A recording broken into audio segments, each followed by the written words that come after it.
estamos con los aplausos, ¿no? Todavía aplauden a Yo las 8. los puedo escuchar imaginariamente. Como me dijo Víctor, mi nombre es Fabricio. Eh, Voy a empezar recordando lo que hemos visto hasta ahora. Víctor en la primera clase lo que nos anunció fue de qué va estas sesiones. Nos dijo que vamos a abordar temas de filosofía, ciencia, pseudociencia, y se viene estructurando en tres clases: la que dio Freddy, de pensamiento sesgado; la que estoy dando yo, de pensamiento mágico; y la que viene de pensamiento cacocientífico. Entonces, recordemos que la manera en la cual hemos estructurado es de acuerdo a los factores que estamos nosotros presentando, hipotetizando, que conforma este trabajo de medir un pensamiento pseudocientífico. Entonces, lo que nos dijo Víctor en la primera sesión fue mencionarnos que la filosofía aborda las grandes preguntas, eh, aquellas que nos aquejan desde los inicios de la humanidad, trata de responder a las grandes interrogantes existenciales. La ciencia nos la presentó como un enfoque sistemático que busca generar conocimiento de cómo funciona el mundo, respetando una metodología. Eh, Me parece importante hacer una pequeña detención en el hincapié de la metodología de la ciencia para señalar que, como muchos a veces critican quizás la postura escéptica, y quizás los que están acá están muy interesados en combatir las pseudociencias, y parte del trabajo que vienen realizando cuando la combaten, cuando divulgan ciencia, es encontrarse con eh, señalamientos a que la ciencia no es perfecta, o que la ciencia se equivoca, la ciencia esto, lo otro. Entonces, digamos, son argumentos que buscan eh, criticar el método, y creo yo que quizás una de las respuestas más útiles que se puede dar es señalar que el método científico, entre otras cosas, puede ser bien descrito al decir que busca reducir lo más que se pueda el sesgo de los investigadores y las investigadoras. Esto ya está diciendo que no es perfecto, pero que es de las fuentes que tenemos actualmente el que más garantía nos da de poder estar atento a nuestros sesgos, a nuestros errores, al momento de recolectar información y al momento de procesarla. Es por eso que uno encuentra, cuando lee los papers, eh, eh, un apartado donde se explicita la manera en cual se ha recogido la información y cómo se ha procesado. Entonces, esa transparencia, esa posibilidad de poder ser revisado, es lo que hace esta metodología como la más, la mejor candidata a poder avanzar, digamos, teniendo siempre a la vista el margen de error que tiene toda empresa investigativa. Entonces creo yo que es importante señalar ese, ese, esos puntos a favor que tiene la metodología científica. Tiene alcances, tiene limitaciones, pero hasta donde podemos ver, creemos que es la mejor candidata realmente para descubrir cómo funciona el mundo natural, social, en comparación a otras fuentes, ¿no? Y aquí es donde viene la pseudociencia. La pseudociencia, como nos señaló Víctor, son explicaciones, digamos, son eh, explicaciones que tienen sobre eh, realidades que se hacen pasar por ciencia, pero su metodología no es la más rigurosa, o en otras ocasiones no es la más honesta. Entonces, pensemos en la pseudociencia cuando es una propuesta explicativa que se presenta como ciencia. Lo enfatizo porque lo voy a luego a vincular con el pensamiento mágico. Se presenta como ciencia, pero cuando uno pone la lupa, parece ser que no está funcionando como debería funcionar un mecanismo científico para proponer explicaciones. Bueno, Frey nos presentó en su clase pensamiento sesgado, ¿no? Frey nos señaló que el pensamiento sesgado es un pensamiento erróneo que tiene un patrón sistemático de desviar la racionalidad, ¿no? Y se apoya en las falacias. Estos argumentos, la imagen que les presento no es de por sí una falacia, digamos, oficial, pero creo que logra evidenciar el punto, ¿no? Entonces, estas falacias quieren ofrecer una consistencia argumentativa a lo que están diciendo para defender su propia lógica, defender lo que dicen, o inclusive atacar la otra, ¿no? Entonces, Lo que Freire nos ha querido dejar en claro es la importancia en saber reconocer las falacias que se usan cuando intentan defender posturas, sea pseudocientíficas u otros tipos de creencias. Estar entrenados en la detección de falacias es útil para poder evitar desvíos a la hora de ir clarificando los temas. Y ahora, habiendo hecho este breve repaso sobre lo que hemos visto hasta ahora, pasamos al tema de hoy, el cual me corresponde, que es el pensamiento mágico. A lo largo de la exposición les iré mencionando el porqué de esta imagen. Seguro la pueden intuir. Lo que vamos a abordar, vamos a señalar las definiciones clásicas que hay sobre el pensamiento mágico, autores multidisciplinares que han escrito sobre él, definiciones más actuales, de las cuales han sido recogidas, por ejemplo, de trabajos psicométricos. Como sabrán, los trabajos psicométricos realizan el esfuerzo de definir una variable para luego medirla. Creo yo que es importante recoger esos resultados porque hay, como les digo, este esfuerzo de querer operacionalizarla. Luego de ver estos dos primeros puntos, presento una definición, yo la diría un poco fresca, en el sentido de que recoge lo que se dijo clásicamente y lo que han dicho los trabajos más actuales. Luego de eso, vamos a ver lo que son las implicancias del pensamiento mágico, es decir, cuando el pensamiento mágico se desborda. Ya veremos que es algo natural el pensamiento mágico en nosotros, pero cuando llega a niveles, digamos, fuera de lo normal, puede tener repercusiones en dos ámbitos en particular, los cuales me voy a centrar. Y finalmente, la asociación que estamos esperando, o que vamos a señalar, y que las investigaciones seguirán diciendo más al respecto, ¿no? Cómo es el vínculo entre el pensamiento mágico y las pseudociencias.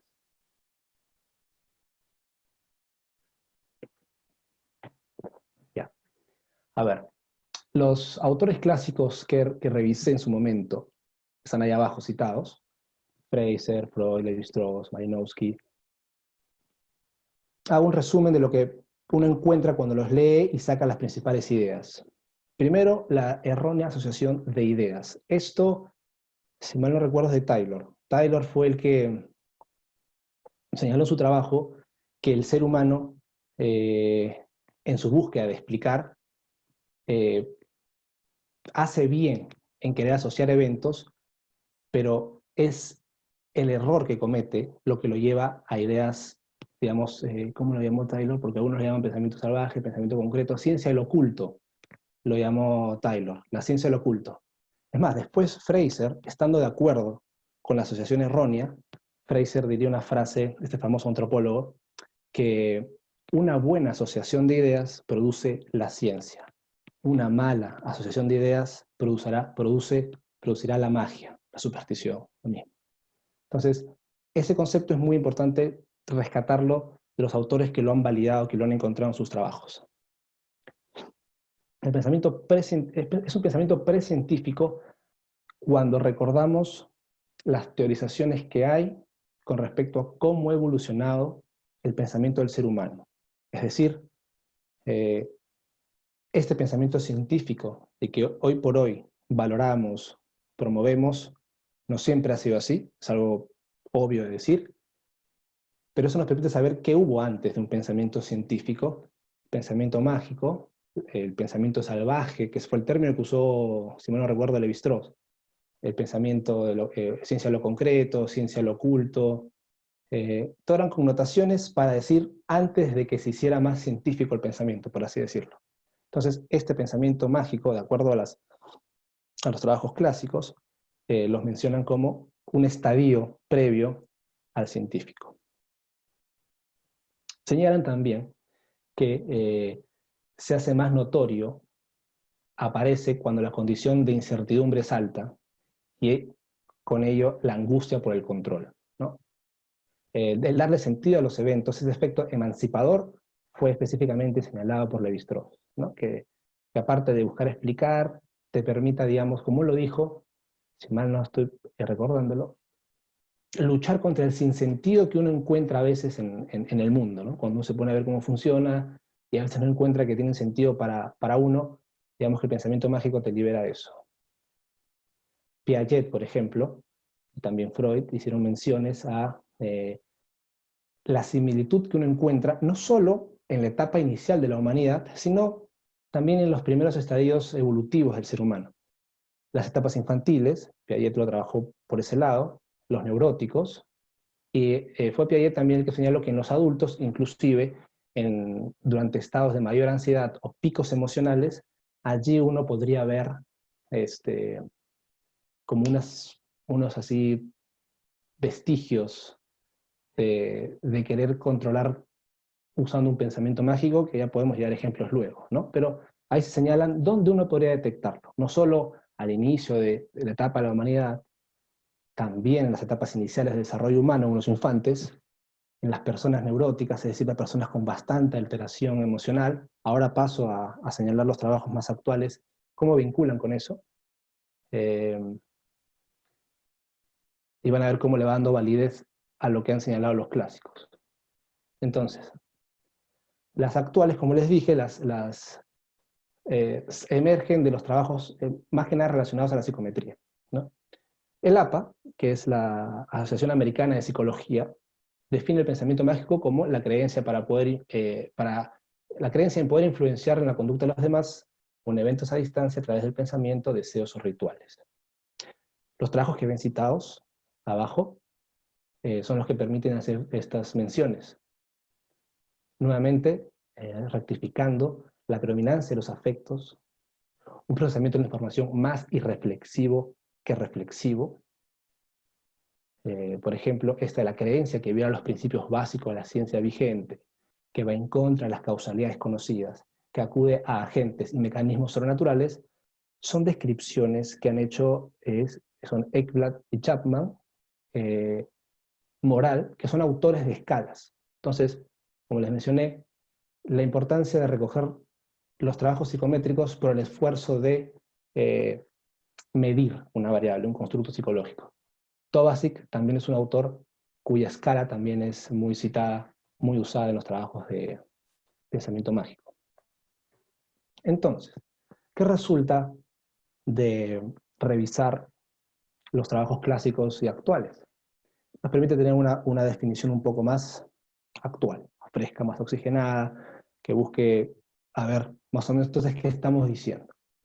Se puede concluir que el pensamiento mágico es un tipo de razonamiento predominantemente afectivo e irreflexivo, que principalmente, y esto es lo que lo hace característico, apela a mecanismos y entidades sobrenaturales para explicar el mundo, los cuales son invalidados por la ciencia estándar. Remarco los sobrenaturales para hacer una siguiente aclaración, porque obviamente es un punto observable, es un punto neurálgico para la definición. Entonces, yo les compartí una lectura previa a esta clase, ¿no? Que es justo la que estoy citando, que tiene que ver con el análisis de estos conceptos. ¿Es lo mismo o no es lo mismo decir creencias mágicas, pensamiento mágico, superstición, sobrenatural, paranormal?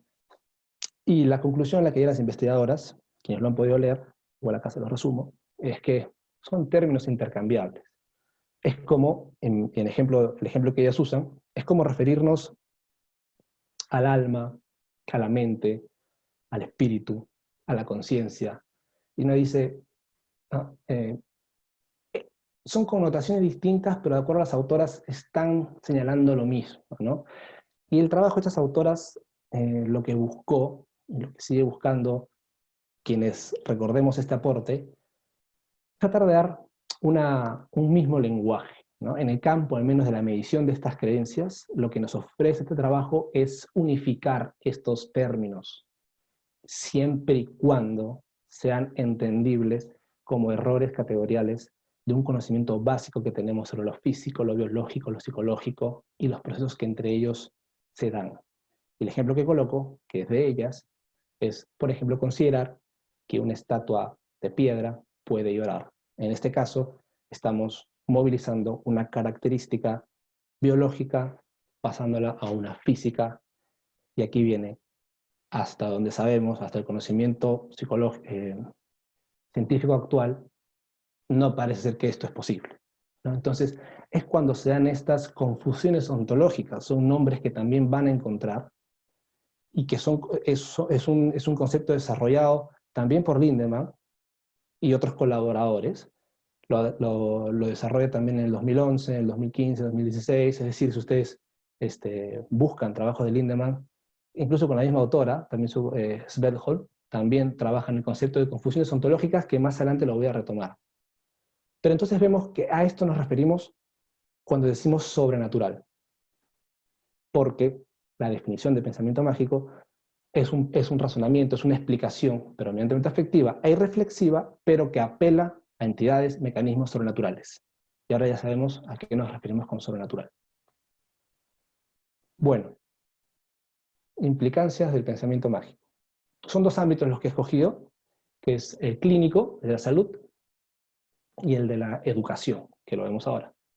En el clínico lo que hay es una interesante documentación de la relación que se encuentra con los trastornos obsesivos, ¿no? Los TOCs, esta angustia, incertidumbre, esta falta de control. Entonces aquí ya podemos ir recordando lo que señalaban los clásicos, ¿no? Inclusive, ¿no?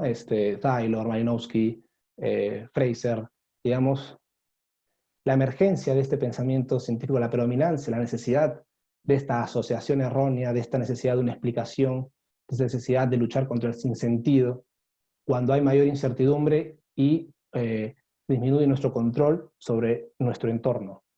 Estos trabajos clínicos respaldan esas observaciones, la documentan, e inclusive, como pueden ver en el siguiente punto, en algunos trabajos, uno de los que están citados, usan el pensamiento mágico como un indicador de qué tanto va a costar o no, la predicción que se puede hacer de tratar a una persona con algún TOC, ¿no? Ese trabajo, por lo que recuerdo, era a mayor pensamiento mágico, el TOC está más presente y, digamos, va a costar más trabajo, ¿no? Algo que ocurre en las personas con TOC, realizando trabajos como estos, es un concepto que se llama Thought Action Fusion, la unión pensamiento-acción, ¿no? Personas que quizás, si se lavan mucho las manos, ¿no? Un ejemplo, si se lavan mucho las manos, pueden considerar que eso les va a evitar algún suceso catastrófico. Esta unión entre el pensamiento, la acción, digamos, hay, como les digo, acá tanto no me iba a explayar con citas, pero basta que revisen las que voy mencionando, ven las referencias y van a ver la documentación amplia que hay sobre los temas que acá señalo. Ahora vamos al ámbito educativo. Y ese fue el tema por el cual yo me incliné para hacer mi investigación al respecto. Y algo les voy a comentar. Acá parte del interés de conocer cómo es esta asociación entre, y que lo he notado en preguntas que hemos tenido, ¿no? en las sesiones previas, a mayor educación científica, a mayor capacidad, a mejor rendimiento académico, pensamiento crítico. ¿Cómo afecta eso las pseudociencias? ¿Cómo afecta eso el pensamiento mágico? Bueno, esto es el campo que atiende más esta relación. Entonces, mucho uno encuentra con los estudiantes universitarios de distintas carreras, con la formación y los docentes, con la mala interpretación de conceptos psicológicos. Esa es una escala creada en el 2014.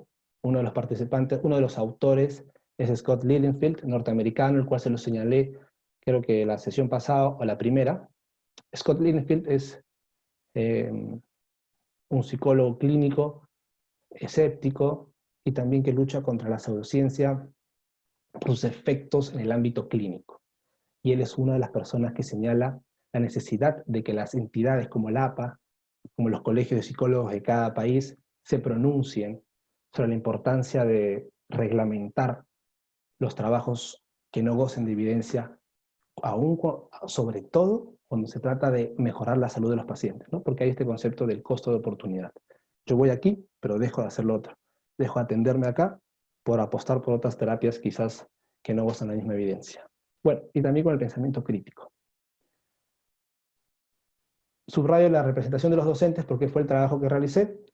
Lo que les puedo contar para hacerlo un poco breve, pero si me lo repreguntan, lo amplío.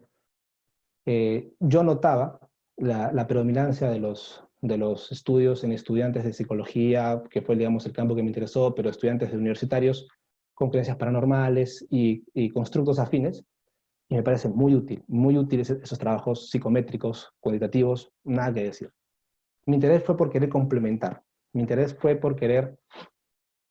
de hecho, mi trabajo inicial fue psicométrico, y esa iba a ser finalmente la investigación a presentar, pero quise pensarlo desde el lado de los profesores.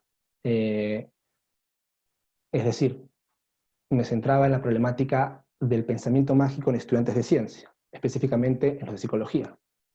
Y pensaba, pero nos solemos centrar en los estudiantes, ¿no será interesante ver lo que a los principales formadores de estudiantes?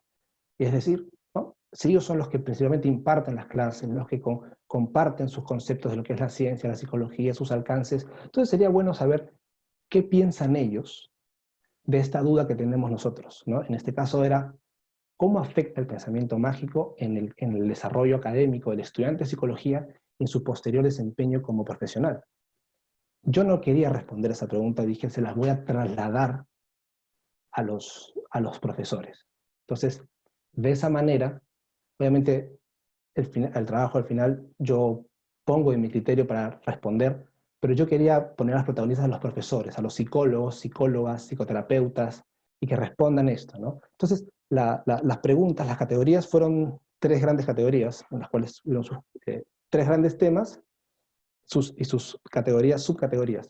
Un gran tema era sobre las fuentes de explicación que hay, natural, sobrenatural,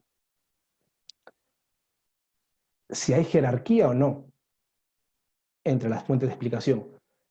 Y yo tenía un ejemplo, que era, si un paciente tiene, por ejemplo, presenta, a ver, comienza a temblar, comienza a tener lo que nosotros diríamos un cuadro epiléptico, y una persona intenta saber qué tiene, y lo lleva a un psicólogo, a un psiquiatra, pero también lo lleva a un chamán. El chamán va a tener una interpretación, va a tener su diagnóstico, va a tener su tratamiento el chamán, y lo mismo el psiquiatra, lo mismo el psicólogo. Ahora, esta pregunta era la que, digamos, una de las que llevan los profesores, los psicólogos, psicólogas, era, ¿es lo mismo ambas explicaciones? ¿Pesan igual? ¿Valen igual? ¿Hay una jerarquía? ¿Hay una verticalidad? ¿Una fuente de conocimiento por encima de otra? ¿O hay una horizontalidad? Entonces, esa fue una de las preguntas que permitieron, digamos, disgregar en subcategorías. Otra de las preguntas era cómo conceptualizan el pensamiento mágico. Llegamos también al punto central de si afecta o no afecta. Entonces, a ver, las principales conclusiones es que era interesante no ver un consenso aún entre profesores formados en ciencia, con diversas actividades, con diversos cursos a su cargo, con diversos años de docencia. No había concordancia. Entonces, uno se pregunta si por ahí quizás no viene alguna de las causas de por qué cuando uno toma una foto al final ve niveles de pensamiento mágico inesperados en población científica o en población de estudiantes científicos, ¿no? ¿No será que quizás los profesores juegan un rol en la medida que no hay una cohesión en la manera de cómo conceptualizar la ciencia, la psicología, y dentro de ello sus alcances, sus limitaciones? Entonces, este trabajo, el cual también lo he compartido en las referencias, para los interesados en revisarlos, si alguien quisiera continuar trabajos parecidos, es hacer esos señalamientos, ¿no? También hubo el llamado de atención por parte de algunos entrevistados a que el Colegio de Psicólogos se pronuncie al respecto, pero ahí, por ejemplo, también vimos, se puede ver una diferencia entre dos bandos, por así decirlo, los entrevistados, los que creen que las terapias alternativas son complementarias, y otros que señalan que es competencia. Entonces,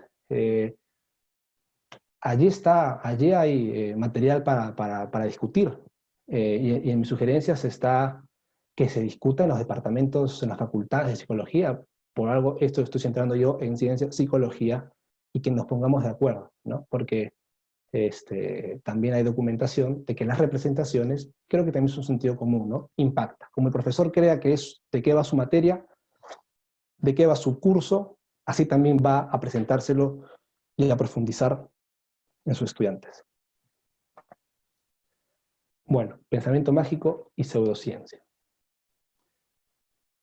Si una explicación tiene un fundamento sobrenatural y además se califica como ciencia, allí podemos catalogarla como pseudocientífica. Recordemos que habíamos definido pseudociencia como, digamos, esas explicaciones que se hacen llamar científicas, pero cuya metodología para haber llegado a esas conclusiones no son de las más rigurosas o a veces no son muy transparentes o siquiera transparentes, ¿no? Entonces, un chamán, y Víctor creo que lo había dicho en algún momento anterior, puede decir, mira, así funciona el mundo, así funciona el ser humano, no es ciencia lo que hago, y no hay problema. Se la aborda como una creencia no científica, en este caso sobrenatural, pero cuando ya lo presentan como ciencia, allí es donde uno lo puede etiquetar efectivamente como pseudociencia. Esto nos permite también decir que puede haber pseudociencia sin, digamos, componente sobrenatural. Ya entendemos a qué nos referimos con sobrenatural. Les mencioné previamente las confusiones ontológicas. Se los mencioné porque hay trabajos, como los que acá les lo señalo, que han evidenciado que a mayor confusiones ontológicas, hay un mayor poder predictivo de las creencias paranormales en aquellas personas. Y estos trabajos de las confusiones ontológicas y este poder predictivo para lo paranormal está mucho en el campo, en los trabajos de Lindemann, que lo van a ver, están en las referencias, pero está en la lectura que les di, continúan la búsqueda con esa autora y es fácil de rastrearlo. Entonces, pero solo para mencionarles que ella trabaja, hay una escala, y yo sugiero, ojo con eso, en el buen sentido. Ojo que creo que esta escala de confusiones ontológicas es muy poderosa en las posibilidades que nos da para investigar, ¿no? Digamos, ya que estamos en un grupo de personas donde la mayoría está interesada en contribuir en el campo del análisis de los conocimientos, ¿no? Creo que esta escala nos permite hacer investigaciones útiles, ¿no? Entonces, bueno, las confusiones ontológicas logran predecir bien las creencias paranormales y tienen una correlación positiva con las pseudociencias. Ese es un trabajo de Fase y Picot, pero del 2018. Entonces, muestra una correlación positiva, como bien saben, a mayor confusión ontológica, mayor presencia o defensa de la pseudociencia, ¿no? Entonces, esto es lo que podemos ir viendo que hay en la literatura al respecto, ¿no? Se diferencian, pero guardan una relación interesante. Hay más cosas que se pueden agregar, pero prefiero que surjan bajo la estructura que propongan sus preguntas, ¿no? Entonces, ¿qué hemos visto? El pensamiento mágico es un razonamiento predominantemente afectivo e irreflexivo, que apela a mecanismos y entidades sobrenaturales, ya sabemos a qué nos referimos, para explicar el mundo, los cuales son invalidados por la ciencia estándar. Es decir, estos mecanismos, estos agentes sobrenaturales que se postulan no van acorde a lo que sabe la ciencia actual, ¿no? Y eso también abre la puerta para, y eso no lo digo yo, sino en el trabajo de las autoras, esto abre la puerta para lo que hoy es sobrenatural, quizás mañana sea natural, o viceversa, tal vez, ¿no? Pero ojo, porque eso tampoco tiene que indicar, todo vale, o ves, estoy poniendo en lugar de las críticas que suelen haber al respecto, ¿no? Entonces la ciencia, lo que hoy dice que no es, tan así no es. Porque, a ver, si algo se va a demostrar como cierto, tiene que pasar por una metodología, por un proceso gradual, a veces puede tomar años, décadas, siglos. Entonces, esta definición que tenemos, yo la considero rigurosa y flexible. No, es una flexibilidad que no debe ser tomada como una deficiencia, sino más bien que logra expresar la propia naturaleza del quehacer científico. Es reconocer las limitaciones de nuestros conocimientos conforme los vamos descubriendo, los vamos generando. Entonces, sí me pareció importante señalar estas palabras que no son mías, que son invalidadas por la ciencia estándar, ¿no? Que pueden ser usadas en contra, si es que no se quiere entender bien el contexto en el cual se está presentando esta definición, ¿no? Vimos que tiene implicancias en la salud, en la educación, y que se puede diferenciar y a la vez guardar relación con las pseudociencias. Acá hay referencias. Me imagino que si en algún momento de la conversación quieren que vaya alguna en particular para que lean o apunten, sí, con gusto. Y eso sería la presentación que tenía para ustedes, y dispuesto a que enfaticemos en los puntos que desean conversar. Gracias.